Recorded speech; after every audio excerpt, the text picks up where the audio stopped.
Ladies and gentlemen, welcome back to the EGL Summoner Shield number 13, round of 32. This match is gonna be between Team the 5 from B and Boss Crew. Called I3oss, but I think we're just gonna call them Boss Crew, because I think that's how it is intended. As before, my name is The Patch. With me casting here is my good colleague, Hafgaz. How's everyone doing today? It's been an amazing weekend so far, and of course today is only the first day of two. Now down to the final 32 of the tournament, which is the EGL Summoner Shield number 13 for unranked 2 gold.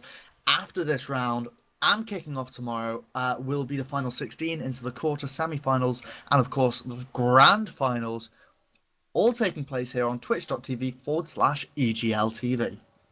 Alright, and we are about to jump straight into this game. We should be getting into Champ Select fairly soon. It is going to be another round of 32 match where we will determine one team to go into the round of 16 to fight for that grand prize of 3,200 RP together with the triumphant Rise skin. So, first bans. Bans are actually coming out quite quickly. Fizz banned out here by the 5 from B. Leona as well. Nasus and Zed, meanwhile, banned away by the Boss Crew. Now, Nasus and Zed are bans that we see rather often. We have seen a Zed ban in the last game as well. I mean, in the first Champ Select iteration of the last game. So, Zed apparently quite feared by some of the teams in this tournament. Fizz and Leona. And rightly so. Yeah, like the Zed is rightly feared. I mean, he's been a powerhouse throughout the entirety of the season since his release. He's been nerfed a couple of times. The Blade the Rune King has been nerfed as well, and that's a big item for him. But it still hasn't stopped him being such a house. The ability to go on in with the Living Shadow, use his Death Mark just to detonate one character. If there isn't an exhaust or a barrier or a Zhonya's Hourglass ready to stop him, he will just absolutely wreck people. And it is definitely something to be feared, and it's a very, very respectable ban. Leona as well. I do like the Leona ban. She is a massive bully in the bottom lane. Yeah, sure. She just has to land one of Zenith's blades along with a Shield of Daybreak, and that's going to be some major pain coming towards whoever got caught by it. The last two bans from both of these teams are fairly standard bans. Catherine, of course, getting banned away as well. I think there hasn't been a single game in which we have seen the Catherine go through or even unpicked. So that's a very consistent ban across all the games. And Ari banned away. We've just seen her in the game. She was quite burst. She did lose to the Syndra ultimately, but we did see some fairly strong plays coming out of her. Beforehand, Jarvan the 4th immediately locked in here as the first pick from the 5 from B. And in return, we do see Thresh locked in for Boss Crew and a Teemo being hovered over, but that is not going to be picked, I reckon. Well, you never say never. Like, that thing could go down. This new jungle is very, very open to all sorts of new developments, and we could see a jungle Teemo. We're not gonna, though. There's a Hecarim locked in. Second Hecarim of the day here on EGL TV. Seems to be a favourite pick coming out in this unranked to gold tournament, along with, of course, Thresh. You can never really be more scared of the Thresh. Death Sentence, Dark Passage, Flay in the Box. 4 abilities that everyone is afraid to think about. Just can get you in and out of any situation as quickly as you do need. Yes, quite indeed. So, Thresh, obviously a support champion with very heavy engage and peeling potential, can get teammates out of sticky situations with the Dark Passage. Overall, a very comfortable pick, and we have seen him very, very often in this tournament. He is a very popular support. Not menacing enough, though, for most of these teams to actually ban him away. We do see Taric and Kennen being hovered over here for the 5 from B, so let's see if they get locked in. Taric, we have seen him in one game before here on the EGL TV channel that was casting with Elthazar. He has been, actually having quite a successful lane. Was going up against the Sivir in the Big Man Wombo Combo versus United Noob community game. And the basic gist was they had a Varus in their bottom lane as well. So the Dazzle came out and prompted Sivir to use her spell shield, to which the Chain of Corruption quickly followed. So there are some things that you can pull off as the Taric, and we do still not see an AD carry come out from Boss Crew, so we'll see what they'll be going for here. Taric and Kennen both locked in, and Nivea and Heimerdinger being hovered over him. Not quite sure if that is what's It's gonna be locked in. it could be a very unique strategy. What's interesting as well, no, there we go. Yeah, the Caitlyn seems like a much more reasonable one. Caitlyn Thresh in the bot lane would be pretty big. The Heimerdinger just been chucked away for an Orianna seems to be much more reasonable. The ability to have, as we've always said, a ball delivery service with that hacker in, just so strong. I think it's quite interesting. I'd like to see where this cannon's going to go. He can of course go mid or top lane. Mid as an AP mage, top as an AP initiator sort of thing. I'm curious to see if it is in fact a AD cannon. Now, I'd like to see that, because we've seen a couple of them in the past. It was brought to a couple of tournaments here and there as a way of just catching people off guard because they're not ready for the stuns, or diving onto him is very difficult. And he'd be a very good counter pick against this Hecarim, which, like, Hecarim Thresh, it's a way of saying, we're going to dive you. Nope, I'm completely wrong about that. Ezreal being locked in, that is most likely going to be the AD carry in the bot lane, and a Shen being hovered over now kind of gives rise to me think that's going to be Shen top, Jarvan jungle, Kennen mid. Yes, does seem like the most reasonable. Fairly standard. Then setup, we do see the Shen getting swapped around for a Jax, but he will possibly go to the top lane here. So that does it for the team composition from the 5 from B. All their picks have gone through. We're going to see what Boss Crew's last pick will be. They do still need a top laner, and knowing that the 5 from B will have a Jax in the top lane, we'll see what they pick to respond to that. It does look like it's going to be a Wukong, which might be quite a reasonable pick here. As Wukong versus Jax is, as far as I have experienced it myself, a favorable lane for Wukong. Yeah, and even if it does go wrong, what you got to remember is that Cyclone is just so potent. And I wouldn't be surprised if they just locked in this Wukong, even if it was a weaker pick. Because the AoE team comp that the boss squad here has got is brutal, I think, is the word I'm going to go for that. You've got the ball delivery system on either the Hecarim, the Thresh, or the Wukong, along with the... ultimately will just be a bit of a wombo combo.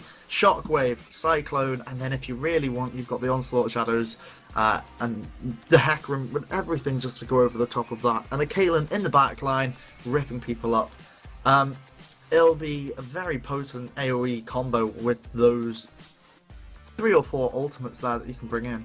On the other hand, though, you can't forget that you've got a Jarvan and a Kennen on the same team. Not Cyclone, Cataclysm into that... gone from my head now. The Kennen ultimate as well. Slicing Maelstrom, that's the one. Yes. Yep. The Slicing Maelstrom for the AoE stun and lock in position, whilst Nezreal can True Shot Barrage over the top. Taric can drop that AoE Shatter, and a Jax can just rip people to pieces. It's a very fearsome team composition as well that you can't be caught out by. And both of these teams have got so much pressure to put into any sort of jungle position as well. If you're caught in the fog of war, you're probably gonna just die. Oh, both teams showing a lot of aggression here. Very potent pick opportunities for both of them. We do see I actually quite like the thought of seeing a wombo combo happen for Boss Crew, because as you have said, imagine a Wukong ball delivery system. He jumps in, activates the Cyclone. There comes the Shockwave. Then comes the Thresh box, followed by an onslaught of shadows out of Hecarim. That is surely gonna slash the enemy team down, but as you have said, also very potent AoE capabilities from the 5 from B. So I think we're in for a treat of a game. Yeah, it should be good to see. And if the lanes don't, go one way or the other, the 5v5 team fights will certainly be a very keen one to watch. Lane matchups, though, should be fairly interesting. The one I'm interested in is this bottom lane, because Taric is he's one of those supports that is very I don't know how to put it. He's readable, I think, is the right way of saying it. You can watch him walk out of that brush and you can see the stun coming towards your AD carry. However quickly that's followed up, it does give you a bit more thinking time than maybe if a death sentence is coming towards you and is going to be followed up by a flay and such. Um, because it's so readable, I expect that we'll be seeing a lot of pressure onto Ron Hero as to how well he can pilot this Thresh to keep his AD carry of Caitlyn alive in the right sort of positions. I'm gonna have it. Keep an eye on the bottom lane as a very strong burst and engagement potential down there, as in the previous game before, and we have seen quite a bit of action going down in the bottom lane, especially in the early stages of the game, that basically set the stone, set the base, set the foundation for the rest of the game. That was the word I was looking for. And yeah, very potent team fight compositions. I'm very, very interested in this game and how it will pan out. This might actually go either way, but a huge factor in deciding which way the game will go will be the level 1, and who do you give the edge to in that view? I have to give that over to the to T5FB here. They've got Jax, Taric, and Kennen. You can, over a prolonged fight there, you can get the stuns out of Kennen. Of course, the stuns out of Jax and Taric are just so crucial. And fair enough, you've got traps on nets out of Caitlyn and the death sentence out of Thresh.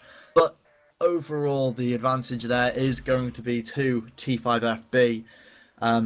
They've got just that extra edge for what they can do. I wouldn't be surprised to see an invade, but at the same time, I wouldn't be surprised in this new jungle where teams are generally going to be fairly unsure as to what's going to happen.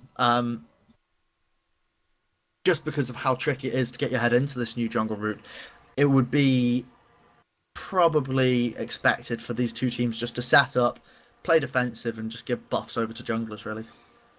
Well, we're gonna see if they decide to go for something here. As it stands, we are on the loading screen. It is the EGL Summoner's Shield number 13, round of 32. Game between the 5 from B and the Boss crew. We have gone over the matchups already. Seems some fancy skins coming out here in the loading screen as well, so a little bit of eye candy for you guys watching as well. Now, level 1 has been sorted out. We have talked about the bottom lanes, and what we haven't really taken into consideration so far in our discussion about the game, we've talked about the top lane, we've talked about the bottom lane, we've talked about the jungles, but not really about the mid lane. That's going to be the Kennen versus the Orianna, and here, I believe, due to both of those champions' very heavy effect on team fights later in the game, I think the laning phase for both of these champions will be crucial as to how the game will proceed into the mid and late game stages. What do you think will we see out of here? What do they have to watch out for? I think they've really just got to watch out for junglers. It'll be whichever one makes the least mistakes has the best impact on the game. The position of Orianna's ball and team fights and their shockwaves and how she delivers it to the enemy team is going to be so crucial. And as for the effectiveness of it, it will come down to how many items she's got, of course. But I don't think in a 1v1, either one of these two champions has the edge. It will be definitely more based around your skill, who's got the better poke down in the lane, the auto-attack trades, and for Kennen, if he can get the stun off at the right point before going all in with the slicing maelstrom. It would just seem to be a lot more straightforward if, rather than putting yourself into a risky position of making the play where you can get caught out, these two laners, in fact, just go for a farm-heavy lane. They sit back, they avoid the other one's skill shots and auto-attack harass.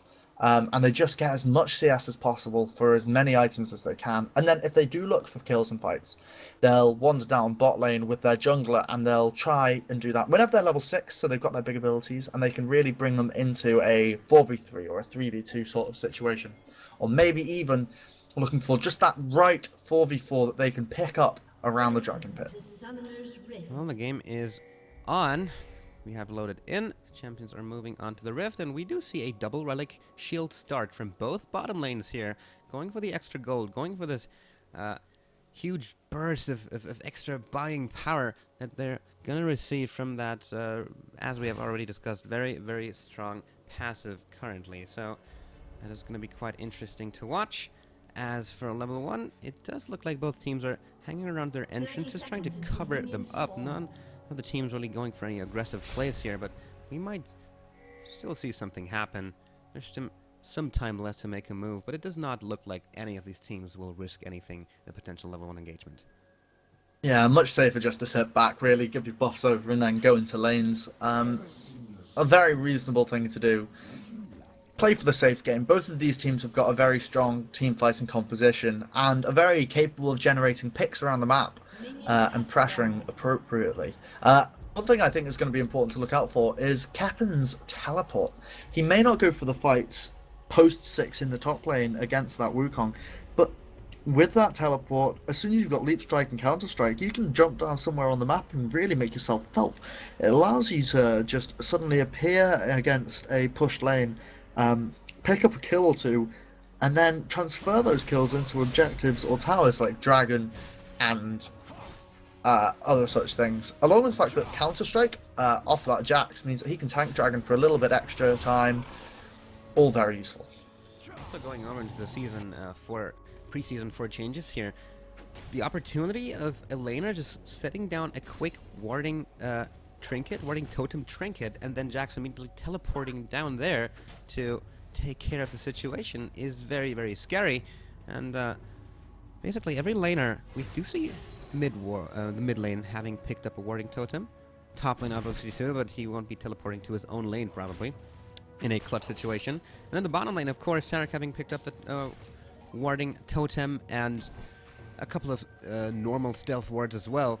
That's going to open up huge opportunities for potential teleport gangs. We're going to see how he will manage to pull them off and create some plays for his team. As it stands, all the champions have moved to their lanes, and we immediately see some aggression happening on the top lane. Both top laners going quite low, but immediately popping their health pots and just continuing to farm. Both of them having those EQ abilities, the dash and the auto attack reset from Wukong, and the Counter Strike and Jax. However, though, we do see a gank going in the top lane. Oh, there comes Karab Harris, and the flash is forced out of Wukong as he flag and Drax in to a nice position. That's an early summoner spell burned. Nicely done, and that will mean that Wukong is quite susceptible to ganks as he lacks a clear escape. Yeah, absolutely. He will have to use that Deceive of the clone to escape from anything that comes back in. He does have the decoy, but it is quite readable because there are possibilities of using mind games. Oh, actually, on the mid lane, Jarvan still not done. Bossgrave now getting ganked as well. That's another summoner spell burned. Look at that. Jungler presence just so huge out of that Jarvan in the early stage of the game. 2 summoners burned not even 4 minutes into the game. Yeah, who needs to get gold from farming if you can get kills? And that is what he's preparing to do right now. Those 2 summoner spells on those very immobile champions of Wukong and Orianna mean that he's going to be very able to come back in for more ganks there with that very aggressive jungler into these 2 crowd control heavy lanes. The Counter Strike and the stuns of Kennen just mean that there is so much opportunity for them to pick up very straightforward kills. And now Bossgrave has got to be very careful. Comparison, he did his rates and said that's enough farm for me, thank you. I'm going to come in and try and smell another gank out here. Bossgrave playing very safe there, getting the odd bit of farm, mostly staying in experience range, and then just trying not to get ganked by that Jarvan. Yeah, he is hanging around the middle lane area. It did look like for a while he was looking for an opportunity, but he has now backed away into his jungle, potentially do another camp or 2. As we do see Wukong on the top lane consistently going aggressive here against that Jax, played by Kepin, and he's being taken quite low, being pushed to his turret. Of course, this is obviously not the worst thing, especially since it opens up the Wukong for ganks, and we have seen his flash burned already, and we do see Jarvan the 4th making his way up onto that top lane. There are no wards, but we do see him back away into the brush, potentially recalling. Yeah, Kurozio is not going to let himself get caught out here. Oh, on the middle lane actually again coming off Hecarim here. Kennen has to use his escape to get away. Also the flash over the wall as both Orianna and Hecarim were on his tail. That's the summoner spell burned. He did go quite low, and he has to back away for now, giving some breathing room over to Bossgrave. Yeah, Bossgrave really needed that. That's pretty nice for him. He's got a lot of pressure now on the mid lane that if Sibylicious does come in for that gank, it's going to be very tricky for Gethmore to get away. As the Descendants landing onto bottom lane, but immediately the arcane shift out of Ezreal gets him to safety. nothing special right there. Oh, I3oss put a nice little dazzle there onto Faint Fury, making sure that Faint Fury couldn't follow up and get the pain down. Sabalicious trying to get a gank here onto Captain. Yeah, but Wukong goes aggressive and prompts him to just move back a few steps and then just continue his recall. That's not going to be more wasted than a couple of his seconds, but he was going to back away anyway when he was still at higher health, so not sure if that made much of a dent into his plans. Yeah, both of these teams playing pretty safe overall. No really big plays coming out. The junglers are applying as much pressure as they can. We can see Comparison pinging in that he's coming in bot lane, but it'll be a tricky one for him given how all of these summoners are still available for the bot lane. Just getting as much pressure down as possible. We're now nearly 7 minutes into the game, ladies and gentlemen, and so far we've just seen summoners being blown. No kills picked up yet. None of those big first bloods. But we might have some here. Oh, look at that on the bottom lane. The gank does come in from Comparison, and Faint Fury in a lot of trouble as the Ignite goes down. He has to burn his flash, but he also uses the 90 caliber to get away. Hecarim is also on his way. The death sentence does land onto one of them. Oh, actually, look at that. He did go down to a Mystic Shot out of Victor VT. Nicely played. First blood goes over to the 5 from B. Yeah, really close fight there. In the top lane, Kuralizo, how do you say his name? Wukong goes all in on Catpin for an attempted first kill in the top lane with the Ignite and Cyclone being blown, but Catpin's flash got him out of there in a jiffy to make sure he's nice and safe. But yeah, that was a nice gank and combo there from Comparison and I3oss in the bot lane. They got the full lockup onto Faint Fury's Caitlyn and then stood on the Dark Passage, which meant that Faint Fury couldn't in fact click on that central part of the lantern to try and escape to safety, whilst Ron Heroes just sat there like, come on, let's get out of here. Meanwhile, Faint Fury was just going, I just can't do it, Captain. Couldn't quite manage to escape to safety, and so they picked up a very well played and a very good first blood. Props to you for this wonderful reenactment of what possibly went on in those teams' Skype chats. I don't know about you guys, but anytime I'm about to die, I always have to scream, I can't do it, Captain. Or at least scream it in my head, because otherwise people get sick of me talking. Both junglers passing over blue buffs. Oh, no, sorry, not at all. Sabalicious passing over his blue buff there to Boss Grave in the mid lane on that Orianna. Ben sure he's got good cooldown reduction and mana sustain, whereas I think we can expect Comparison here to pick up a blue buff for himself, being a mana champion, whereas Agathmor's cannon, not too mana intense. No, he is. Give some... He will pick it up for himself. You are quite correct right there. Yeah, just means more flag and drag right there for the Jarvan, and then I think we'll just see Comparison keep doing what he's been doing so well so far on this Jarvan, going into lanes, blowing summoner spells, and as we saw in the bot lane, picking up some handy kills. That is very true. A handy kill so far, but that might as well turn into handy kills. As we do see I3oss getting caught out here as he tries to ward the river. Victor Avicii coming from the other side of the wall there, dealing quite some damage onto them. As they're going very, very low after Arcane Shift away. And those Arcane Shifts, they are quite high on mana cost, so that will potentially impair his ability to throw down those Mystic Shots in the bottom lane to get those CS or get those poking done onto that Caitlyn.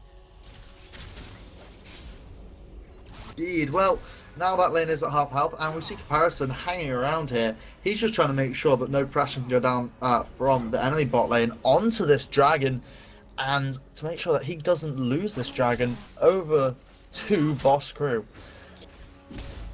Very Otherwise, true. though, action staying fairly staple around the rift, back and forth in the bot lanes, and as for the other two lanes, their only real discrepancy can be seen here in the top lane, which there is a 15 CS advantage in favour of Kuralazoi's, I will get it right at some point, Wukong, over Capin's Jax. He's gone for a very unique build here, not one I'm particularly familiar with, the triple longsword ruby crystal. Interesting. And we do see the Dark Passage used to get the Hecarim into the lane. He does force the flash out of I3oss. That's a summoner burn on the bottom lane, but nothing more coming from that. They do manage to stay away from the damage, but here we do see Bosgrave coming down potentially for another gank. Tribrush is not warded, but they do seem to know that something is up. He throws down the ball, making his presence known. And two more members of Boss Crew, of the 5 from B, making their way down. This could turn into a huge fight coming up in this bottom lane, as most of the team members are now in that area, looking for something, looking to make something happen. Yeah. Yeah, they move away now.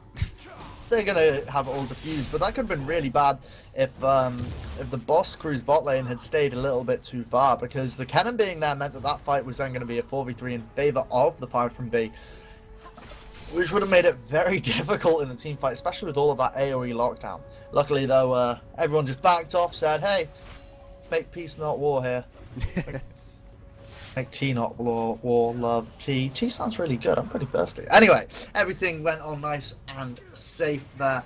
Hook's coming out attemptedly in the bot lane, not knowing that Comparison is there, and it looks like we could see a cheeky gank coming out here. Coming in as well, he does. Make his way Nope. there, but he just moves away. Just going, hey, I'm here. What's going on? Hi guys. Yeah. Hi. Who likes horses? I'm here. I'm a pony. Look at me. Yay. I even have I even have a rainbow tail. I'm made out of steel.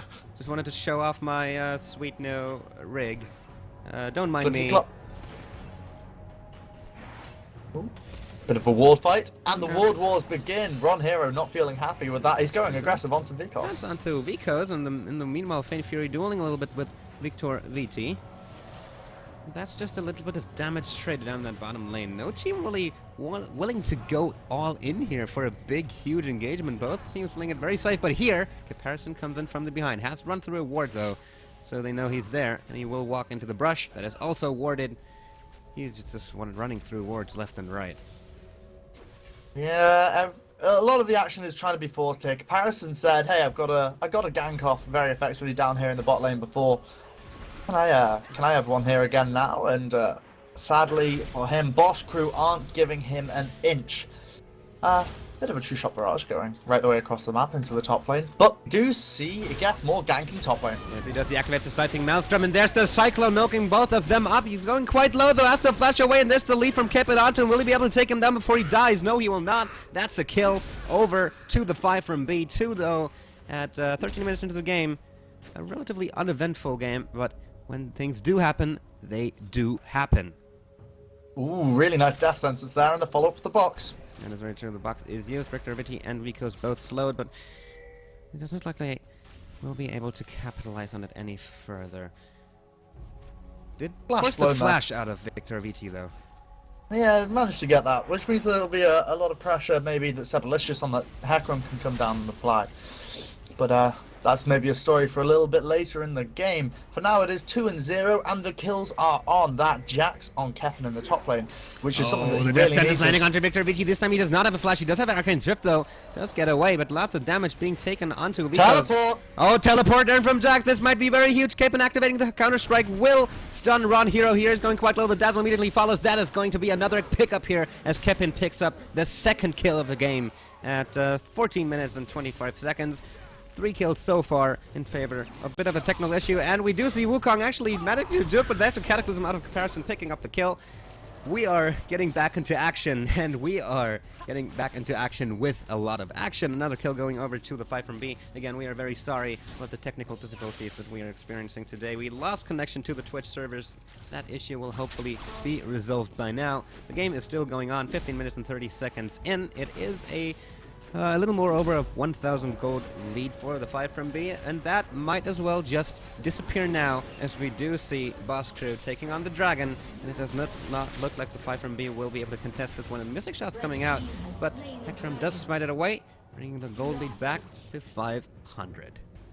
Yeah, a good identification of a potential objective there by Boss Crew. Seeing that Jarvan was top, the call was made very rightly to say, hey, smite competition, I'm just going to go and take a Baron here. A Baron? A Dragon even. But at the same time, Captain was able to follow up following the gank. The kill onto Wukong there was just so good for him. He was able to take a tower, make it nice and even. See Kennen going aggressive onto Boss Grave in the middle lane, but does not quite decide to blow it all. His Slicing Maelstrom would have been available if he wanted to. But instead he takes a dissonance to the face and suffers a lot of damage. But here comes Sebelicious using the Onslaught of Shadows onto him. He is feared, but he does manage to get away with the Surge. And will stay safe, farming from afar. I wouldn't say he's safe for long. Looks like there's a Wukong here. Monkey's Oh, coming look to at the that. There's party. the slicing maelstrom of Cannon Bossgrave absolutely getting exploded. Here's the Wukong. Will he use the Cyclone? Yes, Comparison getting knocked up. Using the Cataclysm will go down regardless. Sebelicious picks up that one. That's the first kill for Boss Crew, but they trade 1 for 1, getting another kill over to the 5 from B after a nice engagement out of Cannon. Yeah, managed to nicely consolidate that into a tower. Now bring the tower score at 1-1. No tower advantage there, and there is a dragon in the hands of Boss Crew as well. The score may be 5-1, but the gold is close with 500 gold between these two teams. Neither one is taking a massive advantage just yet, and it is still all so close. Good counter play there from Gethmore to realise that he was going to die, or someone was going to die anyway, so he went all in onto Bossgrave to pick up that kill. Bossgrave just staying a little bit too close meant that his shockwave wasn't used. You see, Bit of a fight here in the top burning lane. the Grandmaster's might, and then just backing away. So that's gonna be quite interesting. Bit of damage traded and an ult burned out of Jax, but no real results from that fight. Of course, that ult will not be available now for the fight with Wukong, who quickly goes aggressive, having seen that the ultimate was burned. They trade damage, but they trade relatively evenly, both getting down to less than half health. Popping their health pots, going back to farming. No huge skill engagement here, as the Ignite is not available for Wukong, neither is the Cyclone, so he could not go all in. We did just see Jax burn the Grandmaster's might. Oh, look at that! The shot barrage out of Victor Viti, but there's the box run hero! Grabbing him with a death sentence. He went in too deep, but here comes Comparison, forcing the flash out of Run Hero. It's another pickup here for the Boss Crew, after a pretty bold play out of Victor Viti. Yeah, Victor Viti went really ham there onto Caitlyn, and it just meant that Ron Hero was able to get back into the lane faster than I3oss. That's just the nature of a Thresh versus a Taric. Absolutely then brought in as much pain as possible. Oh, and they may be crushed going out aggressive here onto Victor. I3oss. The flash is forced, but the flame immediately back. Here comes the death sentence, and Hecarim is here as well. Onslaught of Shadows. He is feared. Will he be able to be taken down here? There comes the ace in the hole. Not quite enough, but Hecarim is still in pursuit. Will be able to take him down. That's another kill over to the Boss Crew, and here comes Comparison. There's not really much he can do against 3 people. They are arguably quite low, admittedly, but he's alone, and there's lots of CC coming out from all of those champions. So I don't know if he can hold this, really. It's a tricky place for him. He's he gone in, uses the though. Cataclysm to get onto Faint Fury, but here's the teleport in from Capon. He is going to jump onto Sebelicious, potentially taking him down. That's going to be a double kill for Victor Viti, and he does pick up Hecarim and Caitlyn. So I think that teleport must have. I think that teleport must have just come off cooldown. And one thing I have to say, I really did like there. Did you see where Capon teleported to? He teleported to the standard of Comparison's Jarvan. Yes. That is a nice little technique and trick there. That those of you who weren't aware it can happen, is something that's very, very unique to the standard and can in fact go down. Along with Lee Sin's Safeguard, it can also go to a standard. And really, if you're running that teleport and can use it to the advantage that Capon has. So that's 2 teleports we've seen out of Capon so far, for 2 kills as well. Bit of a wet noodle fight in the top lane as Pyrrhizoi's Wukong goes for the tower here against I3oss's. Gets exhausted by I3oss, though. He might go aggressive here, and here comes Cannon. Will he go for the Slicing Maelstrom? No, he does not even need it. Just throws down a Shuriken and takes him down. They trade a turret for a kill. Meanwhile, we did see Boss Crew picking up both the bottom inner and the bottom outer turret in one nice push. So that's going to give a little bit of gold over to them as well. Gold is still only 500 apart. It has been like this the entire game. These two teams, very, very close. This game, very, very open-ended. Yeah, like the gold is just so close. It may be 8 kills to 3, but there's only 500 gold between them. As we see Ron Hero trying to make a play here, Lancening Bossgrave. Nothing much going to happen of it, and it just looks like there'll be a bit more pressure coming about it. Capon now picking up the blue buff. Coming in from the side. They're just coming around. There's a two-shot barrage trying to clear out the minion wave, but they were pushed away by the Boss Crew to the side, so once that minion wave not hit by the two-shot barrage, they're just going to pick it up with some regular old mystic shots and auto attacks, and that's going to be the end of that very short-lived push. They got to do what they can here, hey. They're doing the best they can to get the pushes down, but there is enough pressure elsewhere and enough pressure removal available for the 5 from B to make sure they don't lose towers too easily. You don't really want to tower dive the 5 from B at this stage in the game. No one team is far enough ahead or behind that tower dives are really going to happen. If one team tower dives the other right now, they will probably just die. On the team for the 5 from B, there is Cannon and Jarvan just to lock up anyone underneath the tower and stun them away from the damage that will come out of Victor VT with that Trinity Force, and now freshly completed the Last Whisper as well. And on the other side, we've mentioned it before, the Shockwave Cyclone combo could just be so deadly coming out of Boss Crew. I don't think tower dives are really on the menu. What we will be seeing, though, is a muster for what looks to be a dragon fight. It does look like it, as both teams are dancing around the area just as it has responded. I think this is used. He's going to pull himself in, so red team, Boss Crew is starting it off, but the 5 from B may be making their presence known. Will he be able to pick up this dragon here? The True Shot Barrage comes out. The steal will not go through, though. Oriana picks that one up with a command dissonance, and we do see Boss Crew quickly disengaging, poking their heads in a little bit, getting poked, then poking their heads out again. Yeah, making sure they're nice and safe here. A good dragon control coming out of Boss Crew here. They may be 5 kills down, but their dragon control and tower pressing has kept them very much in this game in terms of gold. Gold is actually bang even after 23 minutes. And I don't know what to say, but I thought we were in for a treat of a game, and this is a treat of a game. Very tense situation here, as actually the Cyclone is using the top lane, but look at that Capon, that actually not phased by it, is just gonna jump onto the Wukong and take him down. But here comes Boss Grave. Will he be using the Shockwave to take him down? He just uses the distance. Oh, there's a Shockwave, but nice leap out of Kevin. But the Knight is down. He has to flash over the wall, but nice ball movement will pick him up. Nicely played right there by Boss Grave. Nicely played there as well by Capon, but he was just too low on health to continue the fight, really. He couldn't stay in a position where he was going to be invincible forever. As we see... Oh, look at that. Death Sentence attempted here by Ron Hero, and Wikos was in the sides, ready to throw down the Dazzle, but now he is isolated. But Faint Fury not really caring. Instead going for the Ezreal, giving time to Wikos to get away. Not reacted immediately to that Lantern throw. Potentially lost an opportunity here, but it's nothing too bad, as the gold is still bang even, and both of these teams are very head-to-head, not giving anything to each other for free. No, absolutely. They're grinding it out. And, nope, not gonna happen. They are both trying as hard as they can to make sure they're fighting tooth and nail right now to stay in this tournament. We are, of course, in the final 32, and the winner of this will go on to the last 16 and on to tomorrow's games, ladies and gentlemen, in this EGL Summoner's Shield number 13. So far, it's been an incredibly good day. Cheeky little Mystic shot, taking the big Wraith away from his jungler there. And yeah, game is going on. This one, so close. 2 dragons in favor of Boss Crew's red team here, compared to the 9 kills over 4 of the 5 from B. Yeah, very true.